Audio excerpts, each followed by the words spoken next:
Muy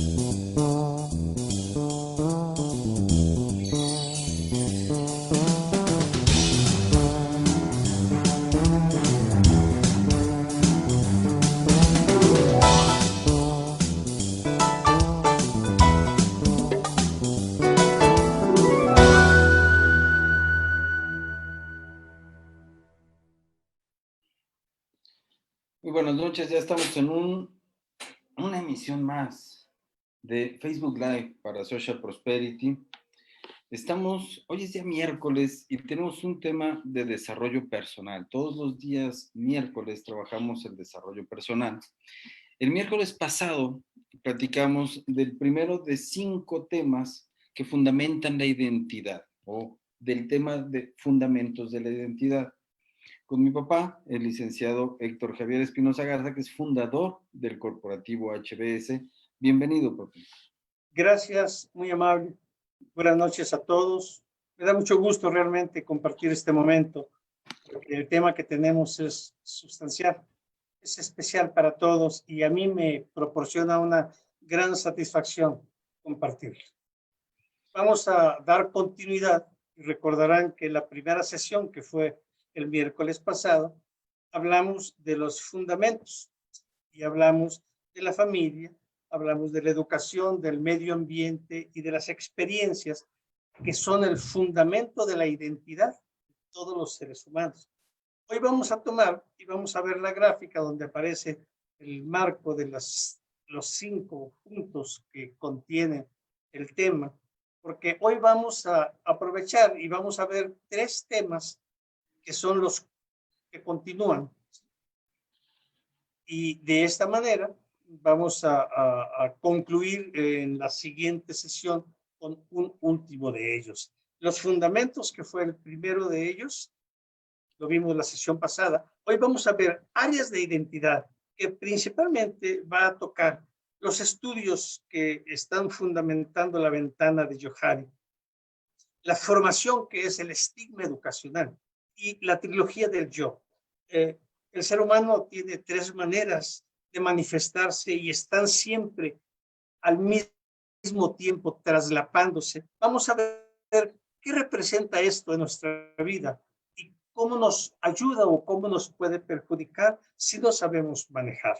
Empezaríamos por lo que serían las áreas de identidad, lo que es la ventana de Johari. Pasaríamos entonces para comentar. Estas áreas de identidad están fundamentadas en los estudios que hicieron 2 psicólogos que a mitad del siglo pasado, Joel Luft y Harry Ingram, trabajaron curiosamente para desarrollar un sistema de autoconocimiento orientado a las áreas comerciales, para que la gente pudiera manejar mejor su comunicación y, por tanto, la habilidad de venta que se requería. Ellos trabajaron entonces un modelo que simularon una ventana antigua inglesa que tenía 4 divisiones en cristales pequeños. Hoy ya no existe eso, pero sí el modelo antiguo, en donde ellos representaron cada una de esas 4 áreas como un área en la cual el ser humano manifiesta o integra a sí mismo su identidad. Y vamos a empezar por entender que el área pública representa lo que yo reconozco, o sea, lo que yo conozco de mí y los demás conocen de mí. Se dice lo que yo quiero que los demás conozcan. Esto le da la oportunidad a la gente de conocer a cualquier persona básicamente a través de los sentidos. Es decir, a través de la vista identificamos a cualquier persona por su imagen, su estatura, su edad, el color de su pelo, de su piel, si utiliza lentes, si viste formal, casual o está en uniforme deportivo, etc. Podemos con la vista identificar sin ningún problema a cualquier persona, pero también podemos identificarla por su aroma. Hay personas que utilizan aromas muy significativos, muy penetrantes, y uno los recuerda sin ninguna dificultad. Algunos otros por la fuerza con que pisan, por la manera en que se desplazan. Uno lo puede identificar a distancia. Todos los sentidos entran en juego y a través de ello uno puede reconocer sin necesidad de utilizar la vista a través de sonido, olfato, tacto, gusto, etcétera, cualquier aspecto o cualquier concepto de una persona. Esto es lo que nosotros queremos y permitimos que los demás conozcan. Nosotros, para ser conocidos, manifestamos lo que queremos manifestar y la gente nos puede reconocer sin ningún problema. Esta es el área que todos conocen de mí y que yo conozco muy bien y doy a conocer. Pero hay una segunda área que es el área oculta, ¿sí? El área oculta representa lo que yo no deseo, ¿sí?, que los demás conozcan. Lo que yo oculto porque tengo conciencia de que esos rasgos de mi identidad no son positivos, no son los mejor vistos o aceptados por la gente. Desde que somos niños nos vamos formando en una educación y en una cultura familiar que después llega a la escolar, después a la laboral. Y a lo largo de toda la vida, desde niños, conocemos los aspectos que hacemos fuera de lo aceptado, fuera de lo bien visto por nuestros padres, por los maestros, por nuestros amigos, hermanos.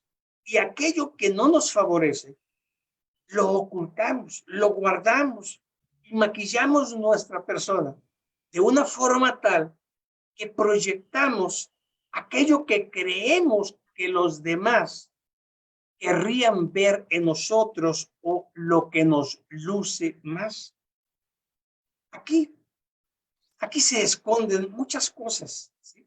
Aquí se esconden aspectos tan claros como es la falta de valores en el comportamiento, la falta de respeto, ¿sí?, lo que llamamos pecados, ¿sí?, faltas de cualquier naturaleza que si nosotros le confesáramos a cualquiera, perderíamos su respeto, su aprecio y tal vez la imagen y la relación que tenemos. De tal suerte que para encubrirla utilizamos las máscaras que sean necesarias, con una problemática muy grande, que para ocultar un rasgo real, auténtico, yo tengo que maquillarme y manejar una mentira sobre mí.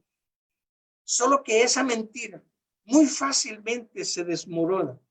Y mañana tengo que inventar una segunda mentira, ponerme una sobremáscara para poder mantener lo que había creado como área de mi identidad. Y esto genera una profunda presión y un estrés que el ser humano puede llegar a resentir en su salud. Esta es la segunda área, aquella que sabemos con perfecta conciencia que está mal y la ocultamos. Fíjense que este es un rasgo que le creamos los padres a los hijos, los adultos a los niños de la primera edad. En una mesa en la que se va a festejar algo, la madre prepara 5 donas exquisitas de chocolate con nuez y coco, porque son 5 miembros de la familia y a la hora de sentarse con el chocolate o el café, sucede que ya solo hay 4. Y la madre pregunta a los 3 hijos y a la pareja, ¿quién tomó la dona? Y todos dicen, yo no fui, yo no fui, yo no fui, yo no fui. Pero uno de ellos tiene la boca manchada de chocolate, su camisa está manchada y en sus manos todavía trae pedazos de coco y de nuez. La madre se le queda viendo y le dice, ¿no habrás sido tú, Juanito? No, no, mamá, te juro que yo no fui. Y entonces la madre le dice, bueno, te quiero pedir que si ves al que se lleva la dona, le digas que no debe hacerlo porque está muy mal hecho. Sí, si lo ves, se lo dices, sí. Y la madre cree que con esta situación que maneja, el niño entiende que la próxima vez que tenga la tentación de la dona, ya no debe tomarla, porque así se lo hizo saber. Pero lo que realmente le enseña al niño es que puede mentir, que se puede robar la dona, que puede tomar lo que quiera, en tanto no acepte el compromiso o la responsabilidad. Y créanme que a lo largo de la vida llega a la adultez y ese hecho se genera como una piedra angular en el comportamiento. Y habrán escuchado ustedes la expresión, vergüenza no es robar, vergüenza es si te agarran. Es decir, si puedes tú evadir el testimonio de alguien cuando estás tomando algo ajeno, te exime ya de la responsabilidad y de las consecuencias del acto. Y creemos que lo importante es fingir, engañar y manejar la imagen que creemos. En el tiempo, esto se vuelve verdaderamente negativo al ser humano. La siguiente área, vamos a partir al área desconocida en principio, ¿sí? Perdón, el área ciega, sí es correcto, no, es correcto el área ciega, ¿sí? Volvemos al área ciega, ¿sí? El área ciega, yo lo ejemplifico de una manera muy superficial, muy condescendiente. Y yo digo a la gente, miren, cuando nos paramos al espejo, agarramos un peine y nos peinamos muy bien antes de salir de casa. Pero en la puerta de la casa, el vecino me dice, vas despeinado. Y en ese momento, yo que me acabo de ver al espejo, le digo, a este hombre le molestó que estrené coche. Demerito su observación, no le hago caso y me voy. Y así sucede muchas veces. Una de tantas, una de 100. Ya en la tarde, después de pasar todo el día en un espejo retrovisor, en un elevador, veo que en la parte de atrás de mi cabeza hay una bola de cabellos hecha nudo. Pero es una parte en donde físicamente mi visión, mis ojos no pueden ver si no tengo un espejo retrovisor. Y al no verlo, no tomo conciencia de ello, ni hago nada para corregir. Esa es la forma así, muy light, con que yo comunico esta área. A los responsables, a los empresarios, yo les digo, eres muy brusco con tu gente. Y él dice, no, Javier, no hagas caso de la comunicación de pasillo. Yo solo me falta cargarlos, los trato como si fueran de mi familia y en eso toca la secretaria. Y le dice, licenciado, el día de ayer le llamaron de la embajada y él voltea y le dice, no sea usted tonta, animal. Le he dicho que no me interrumpa cuando estoy trabajando. En ese momento no tiene él conciencia de esa actuación. Cualquiera que lo vea pensará que es un maleducado, que es una mala persona como jefe. Pero él dice, no, yo casi los cargo, los trato como si fueran mi familia. Se llama enajenación. Pero la parte difícil, la parte seria, la parte lamentable de esta situación es que son mecanismos de autodefensa que el ser humano crea para convencerse de que cosas que son negativas son realmente positivas y se deslinda de todo lo que cree que no es positivo y no es propio en su comportamiento. De esta manera, todos los días conocerán personas en el trabajo formal, en una empresa, donde cada vez que la ven, ¿cómo estás? Y él dice, con mucho trabajo. Ah, ok. Y lo ves a los 15 minutos, hola, ¿qué tal? Sigo con mucho trabajo. Se repite 50 veces que tiene mucho trabajo. Y aunque se pase leyendo el periódico en su despacho, cuando llega a su casa llega cansado porque tuvo mucho trabajo. Y es una acción de autodefensa para justificarse que no tiene actividad suficiente. Y esto todavía es decente. Pero la gente se autoconvence de que es buena persona. de que es una persona que tiene la caridad como un acto representativo de su relación con la gente, de que ayuda a todos aquellos que lo necesitan, de que no es corrupto, de que es incapaz de tomar lo que no le pertenece. Se lo repite 1, 2, 3, 5 veces y crea un mecanismo de autodefensa que hace que él verdaderamente piensa que es honesto, que no comete actos de corrupción, aunque todos los días lo haga y lo autojustifica. Esa área ciega, todos perciben a la persona como es por sus actos, pero él llega a su casa y puede besar a su hijo y puede besar a su esposa con la conciencia de que es una buena persona y de que no causó el mal que realmente pudo haber causado. Esa área ciega es muy delicada. Es muy delicada porque nos autoconvence de falsedades. Y luego llegamos al área desconocida. Nosotros, en la metodología que utilizamos, les llamamos fantasmas. Todos los seres, desde que nacemos, vivimos momentos de dolor, sufrimiento físico, emocional, que el ser humano trata de evitar. Y la inteligencia, que es protectora de la existencia, cuando sufre alguien un acto de esta naturaleza, lo hunde en el subconsciente, lo olvida. Y bajo el principio de que recordar es volver a vivir, si lo olvido es como si no lo hubiera vivido. Y permite a mucha gente llevar una vida normal, en apariencia, pero ese hecho que no recuerda se alimenta y se queda en su subconsciente. A lo largo del día recibimos miles de estímulos subliminales, de cuando salimos de casa a cuando llegamos a la oficina, al hospital o a la universidad. Si transcurrimos más de 30 minutos, el mínimo de estímulos son 5,000 estímulos subliminales a los sentidos. Algunos de ellos penetran al subconsciente del ser humano. Ni siquiera se da cuenta la persona y de pronto ya viene reventando el volante de su automóvil con una fuerza brutal, tenso, sudando. No sabe por qué razón.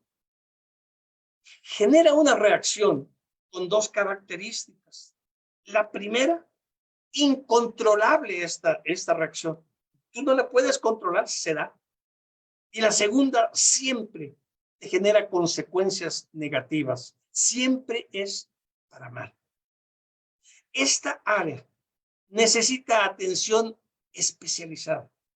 No la podemos nosotros ni siquiera identificar, no la tenemos consciente. Para eso existen los psiquiatras y tratamientos muy especializados y naturalmente Social Prosperity maneja una tecnología para atender este tipo de situaciones, que es parte de lo que les estamos mostrando en estos eventos de capacitación. Estas son las 4 áreas de identidad. Cuando trabajamos en grupo, porque esto lo doy en área universitaria, en preparación académica de posgrado, a médicos, a directores de clínica en toda la República Mexicana. Cuando son grupales, yo lo manejo así como ahora, a nivel de texto, o sea, a nivel de curso, un poco más profundo. Pero si esto lo manejamos como terapia, tomamos face to face, persona a persona, uno a uno, y trabajamos profundamente cada uno de estos temas. Hay una serie de preguntas que fundamentan los ejercicios que vamos a realizar para tomar el beneficio total de la terapia o del tratamiento. Voy a mencionar algunos de ellos. ¿Sí? Y en este primer caso le preguntamos, ¿qué rasgos conoces de ti que nadie conoce? Cuando estamos solos es hablado. Cuando estamos en grupo, esto me lo contestan escrito y tomo al azar la participación de todos. Y la búsqueda de este ejercicio es que la persona, en primer lugar, haga un esfuerzo por traer a su consciente las cosas que él se ha encargado de hundir en el automatismo y en el subconsciente, de las que se ha convencido de lo contrario por su propia intención, ¿sí? Y la gente descubre su realidad. Quiero comentarles que si se tratara de hacer limpieza en un espacio, huele muy feo el espacio que estoy limpiando. Cuando empezamos a acercarnos a lo que verdaderamente somos, sentimos pena, sentimos vergüenza. Hay gente que llora y llora mucho porque se ve en su realidad y dice, pues no, la realidad es que lo que hago no tiene nada que ver con lo que digo que hago. Y así va descubriéndose y logra una concientización muy clara y transfiere de esa área oculta que no permite a nadie conocer, transfiere una gran cantidad de hechos, de rasgos de su persona al área conocida. Y entonces ya no tiene que utilizar tantas máscaras. Entonces es más consciente y más real su trato, su relación con los demás. Es más auténtico. Empieza a conocerse y a valorarse con más objetividad. No tiene que esconderse y pierde una gran presión que venía viviendo. Y luego, ¿qué te dicen de ti que tú no percibes? La gente que nos quiere, los amigos, la familia que nos quiere, nos dice las cosas que sienten que estamos haciendo mal. Nosotros nos protegemos en esos mecanismos de defensa y los descartamos. Yo les digo a todos mis pacientes, a todas las personas que atiendo, hazle caso a la gente. Esa gente te quiere, esa gente te respeta, esa gente permite y prefiere perder una relación contigo a quedarse callado cuando al hacerlo te perjudica. Empieza a partir de hoy a recordar todo lo que han dicho y analízalo. Y analízalo con los seres a quienes tú más quieres y a quienes más confianza les tienes. Eso, con otros ejercicios, ayuda sustancialmente a que la gente, por la vía del consciente, aborde los problemas del subconsciente, que es en lo que se fundamenta terapia social respecto a otras metodologías terapéuticas. Esto es el tema de áreas de identidad. Y ahora vamos a ver lo que corresponde a la formación. Cómo un niño se va formando en base a qué sustentos y cuál es la imagen que la autoridad proyecta en cada uno de los casos.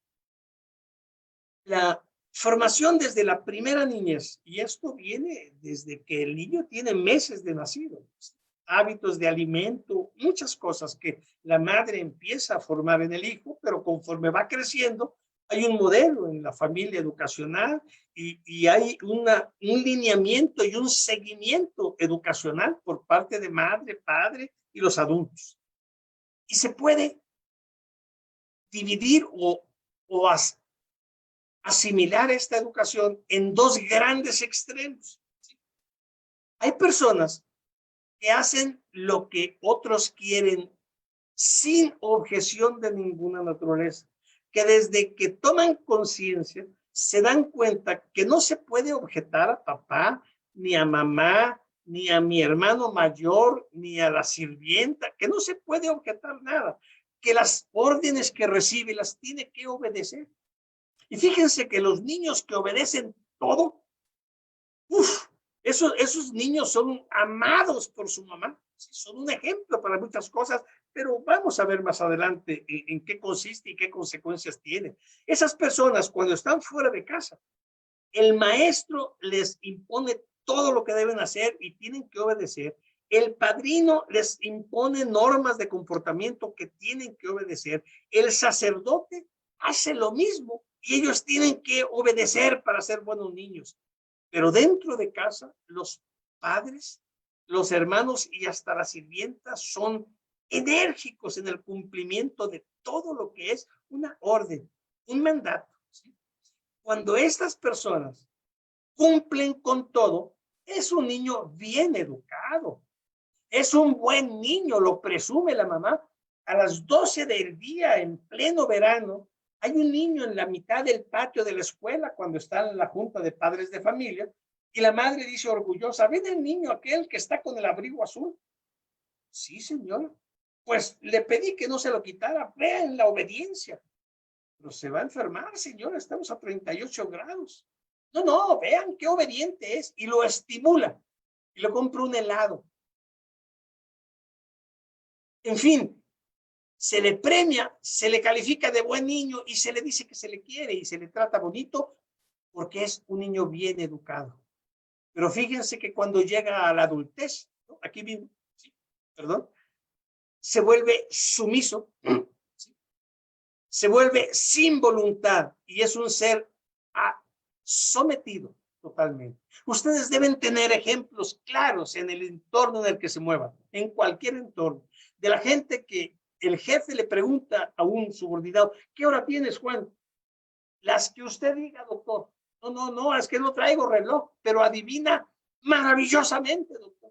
O sea, es incapaz de decir nada que pudiera no ser a satisfacción del otro, ¿sí? Se queda un inútil auténtico, porque no tiene ninguna capacidad de decisión por sí mismo. Hace solo lo que le es ordenado.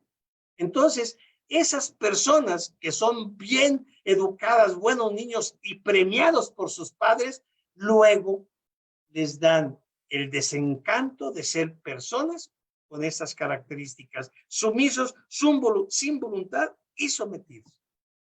Pero hay otro extremo, el que hace lo que él quiere. El niño que no acepta indicaciones de nadie. ¿Sí? El niño que dice, hago lo que yo quiero, pero mira, hijo, tienes que hacer eso. No, mamá, no, papá, no lo voy a hacer. Come la sopa, no la quiero, no me gusta. Vamos a ir al teatro. No, a mí no me gusta el teatro, a mí no me gusta la alberca. Yo no quiero, en fin, está siempre contrariando las instrucciones porque siente que toda orden que recibe afecta su integridad desde la primera edad. Ese niño fuera de casa es marginado, es agredido porque no obedece. Este niño es contreras, todo lo debate. El maestro, por favor, cuando da una orden le dice, oiga, maestro, yo contesté el problema de una forma diferente y el resultado es el mismo. Hay formas distintas de contestar los problemas de matemáticas y el maestro le dice, oye, espera, aquí el maestro soy yo. Tú vas a hacer las cosas como yo te lo dije, punto, punto y coma. Lo que yo te diga, así lo quiero. Pero maestro, es una duda que no me plantees duda. Hazlo con el procedimiento que te pedí o te repruebo. Entonces el maestro le dice, bueno, pero el niño le dice, maestro, pero no encuentro una razón de su posición. Ah, no, espérame un segundo. Se sale el maestro y todo el grupo, bravo, Juanito, así se trata este infeliz, bien hecho. Y llega el maestro con el director. ¿Qué pasó aquí? Y todo el mundo voltea y señala a Juanito. Fue él, fue él, fue él. Está solo cuando tiene que confrontar todo lo que él defiende en su autenticidad. Solo con toda la soledad. Pero todos le aplauden cuando no hay autoridad, porque quisieran hacer lo mismo, pero nadie se atreve. Ese niño agredido, marginado, dentro de casa, olvídense. Es el regañado, es el castigado. Hoy no ves televisión, mañana no tocas ningún juego, no vas a ir el fin de semana con tus primos, no vamos a hacerte la fiesta.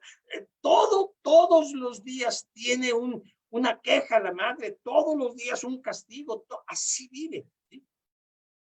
Cuando este niño no lo aplastamos en la casa, cuando no lo aplasta el maestro con toda la estructura disciplinaria que tiene la escuela, si este niño subsiste, es el rebelde, es el inadaptado, es el rechazado, pero es el que puede decidir, es el libre, aunque vive una profunda soledad toda su vida. Porque esos principios perduran toda la existencia. Entonces, este niño es el que puede cambiar los paradigmas. Este niño es el que puede confrontar la adversidad. Este niño es el que puede crear nuevos estilos de vida, nuevas formas de enfrentar los problemas. Los dos extremos, en su punto extremo, son malos. Entonces, tenemos que buscar un punto de coincidencia, ¿sí? Y buscamos un modelo que tenga una actuación en armonía con los otros. Es decir, el niño no puede decidir la hora en la que entra a su escuela. El niño debe entender que hay un horario de clases que se debe respetar. No puede dejar de utilizar el uniforme que se exige en la escuela porque es una disposición universal. No puede, todas las cosas que están de forma necesarias. Él debe entender que debe cumplirlas, pero se le debe respetar su pensamiento, su actuación, en tanto no vaya en perjuicio o en ofensa de los demás, ¿sí? Y esto nunca se hace en ninguna circunstancia en la niñez. Y cuando esto se hace, la mayoría de su actuación es en armonía con la forma de la sociedad en la que se desenvuelve. Esto es lo que debemos buscar, entendiendo que hay extremos, porque el adulto debe pagar impuestos, el adulto debe manejar guardando exactamente su carril, ¿sí? Guardando la distancia con el coche, debe tener su licencia, debe tener su pasaporte si quiere viajar, debe cumplir con muchas cosas que están estructuradas en los gobiernos, en los países por las leyes marcadas, ¿no? Pero se le debe respetar su autonomía, su libertad, su criterio, su creencia, su iniciativa y todo lo que es su identidad. Cuando vemos esto, aquí lo estamos enunciando. Insisto, en el tratamiento persona a persona, esto es mucho más profundo, son mucho más horas las que dedicamos a todo esto. Le preguntamos cómo fue a cada persona tu formación en casa. Y créanme, más del 90% de las personas, desde el primer momento decían, no, pues lo que dices, yo lo viví. O sea, había una autoridad absoluta de mi padre, de mi madre, de mis maestros, ¿qué decir? Ahí no podías ni levantar la mano para opinar. Cuando quería el maestro te participaba y si no, no tenías opción. En fin, el modelo que se vive en la casa se replica en la escuela. Pero si llegas a tu trabajo, ¿quién es el que tiene libertad de hacer el trabajo como él cree que está mejor? Cuando llega lo primero que le dicen, quiero que hagas esto así, así y así. ¿Por qué? Porque así lo hemos hecho siempre y es suficiente y de sobra.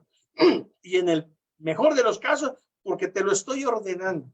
Y entonces, las personas que vienen con esta formación se adaptan muy fácilmente a un sistema escolar y empresarial autoritario, totalista. Y terminan sumisos, subordinados y dando un seguimiento absoluto a todas las normas, principios, reglamentaciones, pero órdenes y caprichos. No hay diferenciación. Luego les preguntamos cómo está en su trabajo, cómo está en la escuela, cómo fue, y llegamos a una conclusión. Todo el escenario es propicio para proteger y cobijar al dependiente, al sumiso. Pocos están preparados para recibir al hombre de iniciativas de criterio libre. Y el problema es que el modelo que tomamos de nuestros padres lo vamos a implementar en su gran mayoría de los casos en nuestros hijos. Ese es el riesgo principal y es lo que hay que cuidar. Esto es lo que tiene que ver con el estigma educacional. Y ahora entraríamos a un tercer punto que es muy interesante, porque el ser humano, todos, sin excepción, tenemos tres yos. El primero de ellos, vamos a verlo, es el yo real, ¿sí? El yo real, que en su gran mayoría es un yo desconocido. Como ya lo comentamos, el ser humano conoce muy poco de él y lo poco que conoce no le agrada y lo oculta y lo convierte en lo que cree que es mejor y ya se vuelve falso y ya se vuelve una persona que encubre, que miente, que se maquilla y al día siguiente se tiene que maquillar doble y al tercer día enloquece. ¿Sí? El yo real tiene esa circunstancia que en esto que hacemos de autoconocimiento e identidad, vamos a profundizar un poquito esa punta del iceberg, donde la gran mayoría de lo que somos nosotros está abajo del nivel del agua, si fuera el iceberg. Solo sale la puntita. Y esa puntita es la que maquillamos todavía, ni siquiera la exhibimos como tal, pero el problema está abajo. Todo el resto de nosotros, de nuestra identidad que no conocemos y no nos atrevemos muy fácilmente a tocar, a profundizar. Y luego existe, vamos a pasar, un yo circunstancial, que es un yo simulado, como lo comentábamos hace un momento, en la parte que yo no quiero que conozcan de mí. La gente se maquilla muy fácilmente por dos razones. Intencional, si alguien quiere que yo me contrate o si yo quiero contratarme y solo hay un puesto de vendedor, entonces yo soy un hombre dicharachero, hablantín, confianzudo, de pellizco a la secretaria, de beso a la muchacha, de ese es el perfil que se tiene del vendedor, un hombre desinhibido, un hombre que enfrenta sin ninguna dificultad el cambio y yo me manifiesto de esa forma porque es lo que quiero que vean y es lo que ellos quieren ver de mí para contratarme. Pero cuando me contratan, créanme, al primer cliente que yo me enfrente voy a sufrir terribles consecuencias, ¿no? Cuando una persona se maquilla, ¿sí? Es intencionado el cambio y nos maquillamos muchas veces en forma intencionada, pero hay otro causal que es patológico, que proviene de esa parte desconocida del cuadro de Johari, que parte de traumas, de complejos y de problemas más profundos. Yo les llamo fantasmas porque es un término amable, es un término que no provoca problema, pero tiene nombres clínicos muy feos, muy desagradables. Entonces, ese yo circunstancial, casi es desconocido para mí en mi realidad. Casi es maquillado al 100% en todos los escenarios. Y cuando yo llego a un escenario, yo tengo en principio pues que mostrarme como lo exige el escenario. Cuando voy a congresos, yo tengo que ir formal. Yo no puedo ir con tachones y con un uniforme de futbolista, es falta de respeto. Esos aspectos se comprenden, pero el aspecto circunstancial lo creamos nosotros simulando cosas que no somos. Y esto se vuelve el 90% de mi actuación en los escenarios fuera de casa. Entonces, soy un perfecto desconocido, el 90%, y cuando llego a casa, me cuesta trabajo quitarme la careta. Y a veces llega uno y se queda con el rol que venía manejando y empieza a dictarle a la esposa, en lugar de platicar con ella cómo se portaron los niños, qué hiciste, etcétera, o para mañana quisiera prepararme para él.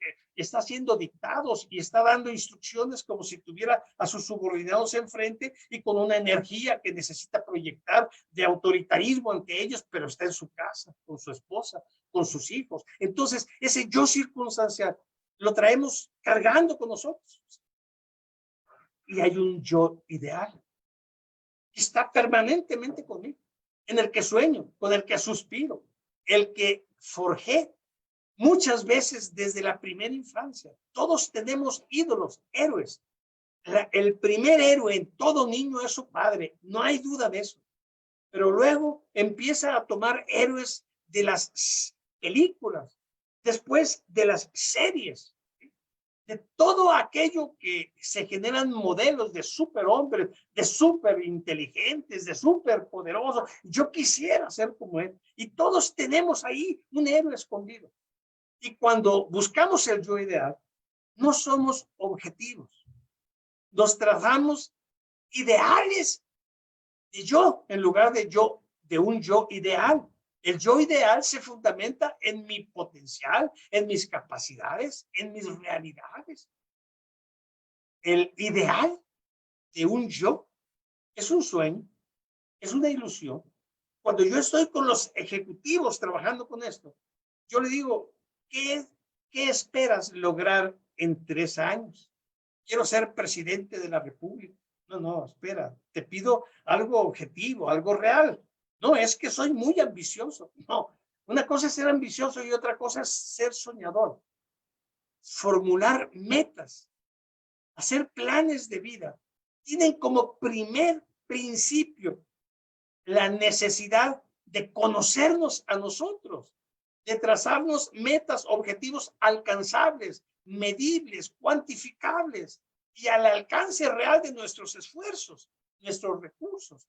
¿Sí? Entonces, váyanse ustedes la primera semana de enero a cualquier gimnasio, cualquier gym, y van a encontrar a todos ahí levantando pesas, brincando, y todo el mundo se hizo el plan de en 15 días ser Schwarzenegger. Pues ¿saben qué?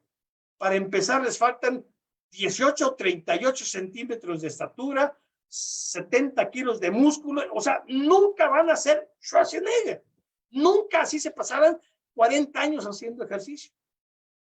Entonces viene el 1 de febrero, ya está el hombre otra vez olvidado del gimnasio y olvidado de las cosas porque la virgencita no lo favoreció, porque Dios lo castigó. No, es que la gente no se traza metas objetivas, no traza fines que persigue alcanzables, que nos exijan todo el estímulo necesario, todo el esfuerzo necesario, pero que sean alcanzables. Entonces, lejos de ser un estímulo, se vuelve una frustración absoluta si no se planea como se debe y con 9 me quedo corto.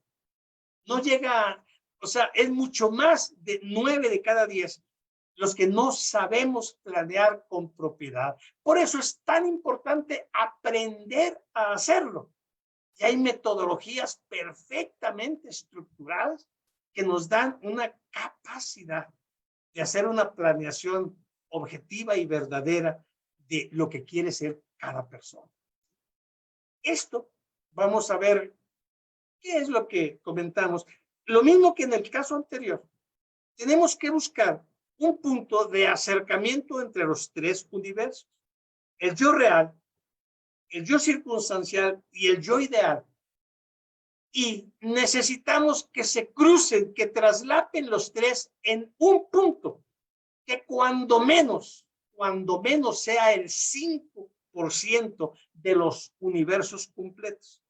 Con el 5% que yo pueda traslapar de mi yo real, en todo momento en que yo sea auténtico, estoy pisando el yo circunstancial y estoy orientándome hacia el yo ideal. Si estoy en mi yo circunstancial, nunca debería actuar con un maquillaje tal que me desvirtúe mi yo real, porque pierdo respeto por mí mismo y no debería apartarme jamás de la línea que me conduce a mi yo ideal. Y cuando estoy buscando mi yo ideal, no puedo olvidar mi realidad, mi yo real y la circunstancia que vivo, que es la que puede apoyarme para alcanzarlo. Mientras yo me puedo ubicar en ese punto central, todos los esfuerzos me nutren. Mientras me ubique en los espacios amplios que tienen los 3 universos, me estoy apartando de la búsqueda que tengo. Entonces, estos puntos de traslape son los que tenemos que buscar y hacer cada vez más cosas que tengan que ver conmigo y encauzarme hacia donde quiero llegar. Y siempre que hablamos con la gente, le decimos, ¿qué cosas son las que más te gustan de ti? Y nunca cambiarías. Aquí estamos hablando de el ejercicio que tiene que ver con tu identidad, ¿sí? Aquí estamos hablando qué es lo que te hace a ti ser auténtico, qué es lo que te genera orgullo, qué es lo que verdaderamente te da valor. porque casi siempre la autoestima es la pérdida de valor. Y no es que no tengamos valor, es que nos hacen creer que no los tenemos. Entonces, cuando hablamos de esto, ¿qué es lo que te gusta de ti? ¿Y qué es lo que te hace ser lo que eres? Y jamás querrías cambiarlo. Es el genuino orgullo que sientes por tu rostro, por tu carácter, por tu estatura, por tu fortaleza, por tu integridad, por tu capacidad de amar, por tu tolerancia, por tantas cosas que hacen tu identidad. Y entonces cuando la persona las encuentra, las, re, las reencuentra. La gran mayoría de la gente ya las perdió, ya no se acuerda al momento en que está trabajando en esto. Y hace un gran esfuerzo, pero van apareciendo y van apareciendo y van apareciendo hasta que se consolida un bloque de características que hacen que la persona verdaderamente entienda que es un ser de valor, capaz de dar y de dar cosas buenas a los demás.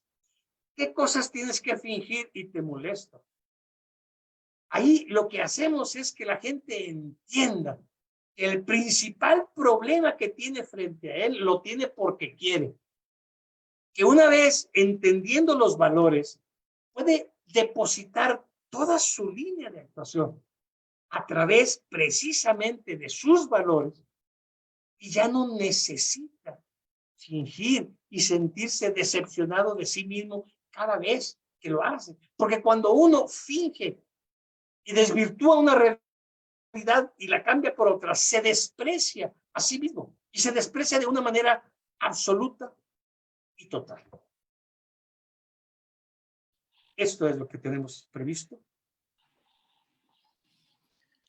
Totalmente. Es un tema mucho más amplio. Es un Sí, tema que tiene muchísimas cosas muy interesantes, sobre todo en la parte de los ejercicios, ¿no? Y hay que entender que dentro de nuestra estructura de niveles de membresía, en la quinta membresía, tenemos acceso a todo lo que son las terapias de autoconocimiento y del éxito, en una o en la otra, cualquiera de las dos, ¿no? En esos casos, en el que ya la persona ya llegó a al quinto nivel de membresía, ¿no? La terapia es personalizada, ya no son presentaciones grupales, mucho menos en Facebook. Se puede hacer un trabajo muy apropiado en el sentido de autoconocimiento y se sanan muchas cosas. Hay muchísimas cosas que venimos arrastrando, que tenemos permanentemente arrastrando, que pues, son elementos que no podemos evitar, que la vida nos ha llevado a vivir ciertas circunstancias, ciertas condiciones, hemos reaccionado de una forma, de otra, algunas nos gustan, otras no, pero todas esas son el conjunto o en conjunto son aquellos elementos que nos hacen ser lo que somos hoy. No está mal si somos personas que aprenden de las vivencias. Sin embargo, sí hay dolores que se pueden eliminar, sí hay fortalezas que están oprimidas que se pueden desarrollar, sí hay talentos que pueden surgir, sí hay muchas cosas que podemos tomar a favor con este tipo de terapias. El autoconocimiento no solamente sirve para saber quiénes somos, que ya por sí mismo eso sería sumamente la interesante, bendición.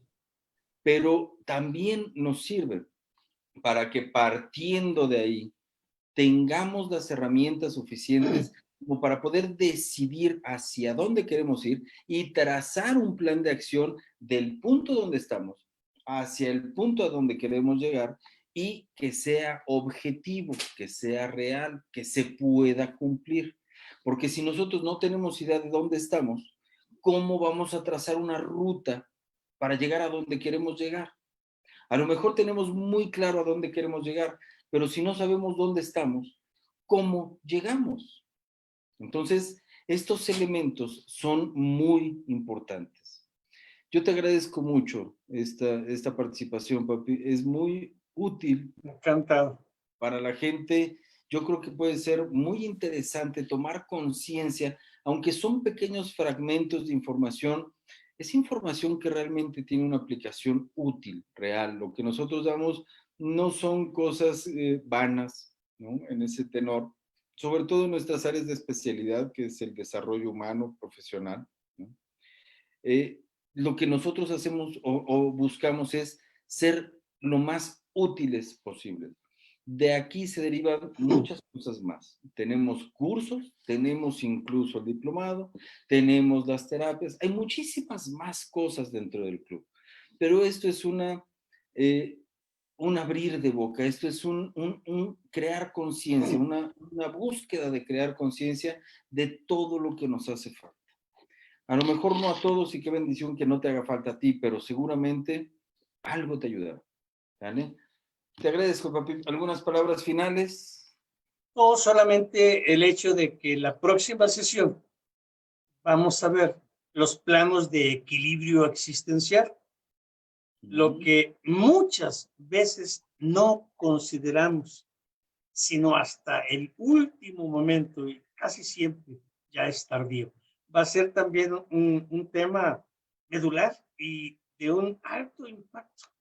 Me va a dar mucho gusto estar aquí la próxima semana para concluir esa etapa de autoconocimiento. Gracias por la oportunidad de esta comunicación. Muchas gracias a ti, papi. Pues yo los invito mañana a las 9 de la noche. Tenemos el lanzamiento de las herramientas del dashboard relacionadas con el directorio comercial.